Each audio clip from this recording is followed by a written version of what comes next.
It's been 25 years since the infamous shooting at the nightclub in New York, and we have survivor Natania Reuben here to tell her story.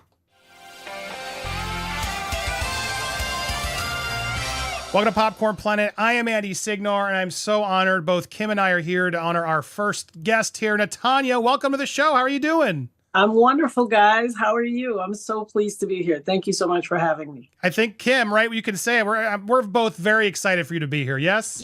Yes. I normally, I don't like to interrupt on Andy interviewing, but this one I had to be a part of. I'm like, I'm coming. It's happening. I'm super happy to have you here because I think you are the cat's meow. Thank you. Yeah, I'm so amazing. Kim is the best. You are also the best. And what I love about this having you here is, look, this story has opened up, I think it's safe to say, a circus. There's a lot of things happening, but through it all, you are a true survivor. You are a victim in this incident. You have survived. You are now, I think, one of the most eloquent and important voices in this story because you knew him, you were there, and he actually hurt you, and then he's getting away with it, and it's just deplorable how this story has sort of been told and how, you know, the facts have come forward. And I'm just grateful that you are here sharing your story, sharing the truth, and getting to the bottom. So I want to talk to you about the incident, and thank you for being willing to come back and open up about this. I want to try to give a version so people who are unfamiliar with you can really hear it from you, so you can sort of tell them what happened. We're going to do a three-parter here. We're going to get more into the aftermath as well as your take on some of the players in this story. But let's get right to that club if we can go there with you. Can you set up sort of prior to that how you got to the club, sort of your place in the industry at the time? So I owned beauty salons at the time, but I'm a female vocalist, and I was actively working on my own project. You know, I had desires to be a singer, get into the industry, put my work out. And so, yes, I was heavily involved in music. That night in particular, one of my friends, Big Stacy, who was a party promoter in New York City, was having an event on New Year's Eve. And I didn't want to go to the New Year's Eve party because I go to watch night service at church. And so I decided that I would go with them after Christmas, just on her run up to the event. She was doing her last minute promotion, and I accompanied her with some girlfriends of mine for that. And we arrived at the club. We were at one of our friends, Kelly's house, and a whole lot of things ensued. As I was walking out the door, you know, they were already headed down to the car. I was getting my things together. I had been running a little late. I stopped at my sister's house to get an outfit to wear. And as I was approaching the door, her Rottweiler jumped on the back, put his paws on my shoulder. I was putting my earring in, and it knocked my earring out onto the floor underneath her fish tank that had broken earlier that week. So when I reached down to get the earring, unbeknownst to me, there was still some shards of glass, and it cut my finger. I had to stop and go wash my finger and dress it and put a Band-Aid. And as soon as my foot crossed the threshold, God said, "Go change your shoes." And I stopped and was like, "No, God, if I change my shoes, I have to change all my accessories." And like a father, he said, "Go change your shoes." And so I went back in and I put on some red boots that I had purchased 1 month prior around Thanksgiving. I had on flat ankle boots, which I'm a stiletto girl, and I never wore flats out. But this particular day I did. And thank God that he sent me back to get the boots, because the boots would play a pivotal role in surviving. At the end of the surgery, when I was recovering in the hospital, the doctor came to my room and says, "What is this I hear about a pair of boots?" He took the heel of the boot that had broken off once I got trampled and measured it from my point of entry, and the end of the boot heel hit me right in the center of my forehead. He said, "Young lady, are you aware that these boots saved your life? If you had on flats, this bullet would have penetrated your forehead and you wouldn't be here." Wow. And so those boots were pivotal in my life, you know, and I have to say thank you to a woman named Pat, who was one of my clients, that asked me to do her hair a month prior. Didn't have the money. I did it. When she came back to pay me, she paid me and gave me the Bloomingdale's gift card, which I went and bought those boots with. So amazing, it's a story how it all happens. Yeah. On that same note, did you know of Diddy at that point? Had you had met him before? What was your sort of impression of him before the incident? I mean, he was the pinnacle of the industry at the time. Everybody knew him. Who didn't know him? I mean, you know, according to Suge Knight, if you don't want your director or your producer all in the videos and all in the, you know, everybody knew him. He made sure he was front and center so you couldn't not know him. However, Yes, I was very well aware of who he was. And, you know, had been around him plenty of times in the industry, had been to lots of events, had been around him. He was not unfamiliar to anybody in that day. So you come to this club, and there's some players we're going to learn about as we go, but let's get to sort of the moment. You're at there, and Scar is at the bar. Someone bumps into him, and that causes a drink to be spilled. Can you sort of explain the events? Certainly. So I was standing across the room in this little corner. There was a small part of the metal railing which separated the main level from the dance floor. I was standing at that railing. Across the room, right across on the other side of the walkway, was the bar. Scar was standing at the bar. As a pile of people started to ascend up the stairs to come into that open platform area where I was standing, where the bar was, and heading towards the front door, we realized it was Puffy, Shyne, J-Lo, Wolf, and their entire entourage, and then the additional hangers-on that will try to move like a unified cell anytime a celebrity moves. There are hangers-on that will try to, you know, move with that cell. So we didn't know if they were going to the bar or what. But as they ascended, you could hear the crescendo of a song called Whoa by the artist Black Rob coming on. The song had just been released. It was their artist. You know, they were, I mean, the beginning is just chilling. And so I guess they were feeling it, and they were, you know, feeling exuberant because their artist's song was on and it was making its way in the industry. And they started pushing and shoving and kind of exalting themselves.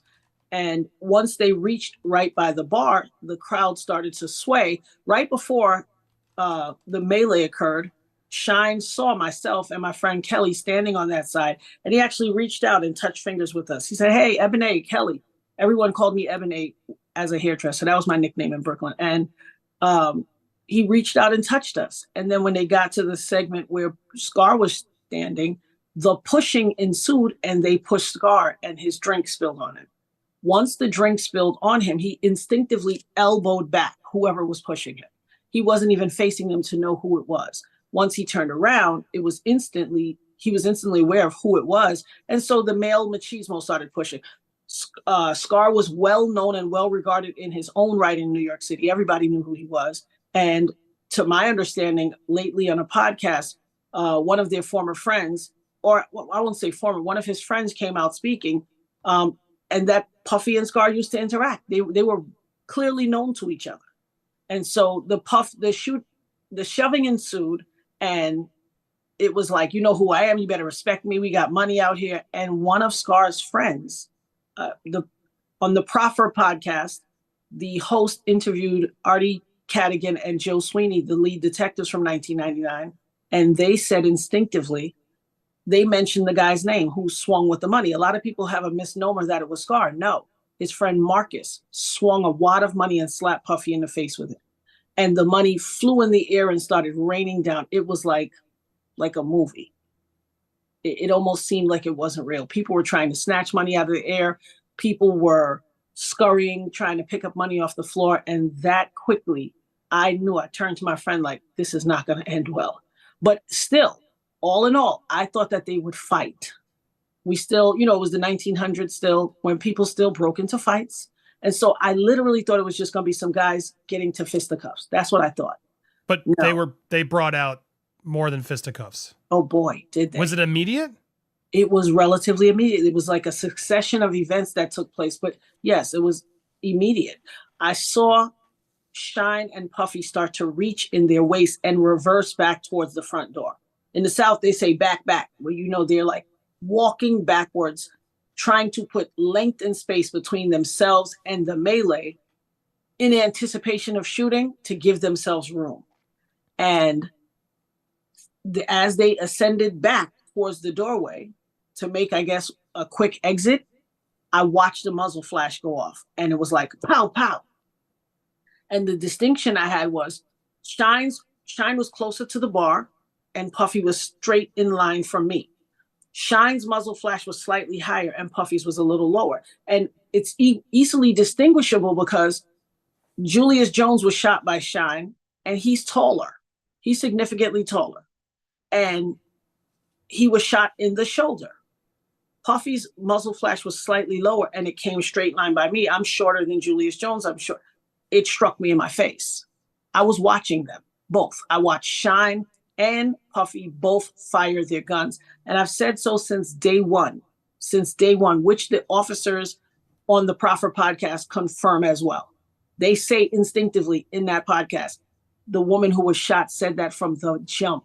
She told the surgeon, she told everybody immediately. So, you know, this misnomer about whether I was sure and whether this and that is nonsense. I said it from the very beginning.